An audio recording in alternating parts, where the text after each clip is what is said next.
is going to be a solution to this set of capacitance problems where you're calculating the capacitance of first a set of spherical conducting shells and then a set of cylindrical conducting shells.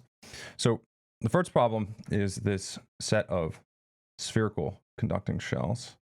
So let's first draw this down here, and then we'll get the dimensions of it. So this has an inner radius of A, outer radius of B, thickness T. So here's A, here's B, and I'm going to put a charge of plus Q on this surface of the inner shell. And what we want to do is we want to find what the capacitance is. So there's a step-by-step process that you can go through in order to do this. So the first thing you want to do is you want to find the electric field between the plates, then calculate the electric potential, or the difference in electric potential between the plates, so find delta V. And then the third thing is that you use the definition of capacitance. That capacitance is the ratio of the charge to the difference in electric potential, absolute value. So here we have a spherical system. That means that we're going to draw some Gaussian surface, which is a sphere. Make sure that you're drawing your Gaussian surfaces. It will help you when you're doing these problems. So draw a Gaussian surface. We'll write down Gauss's law. The integral of E dot ds is equal to Q in divided by epsilon naught. And because we drew a Gaussian sphere, that's going to mean that our integral E dot ds is going to reduce to E times 4 pi r squared. And then we can ask ourselves, what is the charge contained inside of that volume that is bounded by that surface? And that's going to just be plus Q divided by epsilon naught. And so then this says that E is going to be 1 over 4 pi epsilon naught Q divided by r squared times r hat. And make sure that you can go through all of the argument that I went through here, because this is not as trivial as just writing down exactly the lines that I have here. There's a lot of meaning in between the lines. Okay. So then we have our electric field. So that's one done. Now what we want to do is we want to find the difference in electric potential between the inner surface of the outer shell and the outer surface of the inner shell.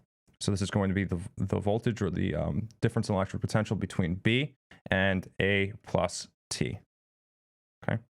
And this is going to be equal to the negative integral from from A plus T to B. Because remember, when we're defining our limits integration, it's where we begin, where we end, of E dot dl, where dl vector is going to be equal to r hat dr. We can evaluate this so that this is going to be integral from A plus T to B, 1 over 4 pi epsilon naught Q divided by r squared, r hat dot r hat dr. Dot product goes to 1. And then we can factor out everything that is not the variable of integration. So this is going to be minus 1 over 4 pi epsilon naught Q dr over r squared integral A plus T to B. So then when we evaluate this integral, this is going to end up being 1 over 4 pi epsilon naught Q times 1 over B minus 1 over A plus T. I'm going quickly through the steps here, but make sure that you can fill in those lines. There's a negative sign that I absorbed into the integration itself. Again, I'm not going to go through the exact details for the calculus, but it's important that when you're doing these calculations that this is correct here. Okay, so now what we're going to have is, this is going to be, let's see. So then we have, that's step 2. So step 3, we say that C is going to be equal to Q divided by delta V as a magnitude. And I'm just going to reduce this a little bit so that it looks good. So this is going to get multiplied by A plus T over A plus T, and then B over B. So then this is going to be equal to 1 over 4 pi epsilon naught Q times A plus T minus B divided by A plus T times B. And then this portion right here in the numerator is going to be negative because a plus t is less than b, and we have a difference. So this needs to be inverted in order to get the absolute value. So when I do this to get the absolute value, this is going to be b minus a plus t. And then the last thing that we need to do is just take q and divide it by this. And so when we do that, we see that c is going to be equal to 4 pi epsilon naught times a plus t times b divided by b minus a plus t. Okay, and then that should be the answer here. So the next problem is essentially the same as the first problem, only instead of having spherical shells, we have cylindrical shells. So we have this cylinder like this. And so the process is exactly the same as we had before. We're still drawing some Gaussian surface, in this region. And we are finding the electric field via Gauss's law. So we have step 1, find E. Step 2, find delta V.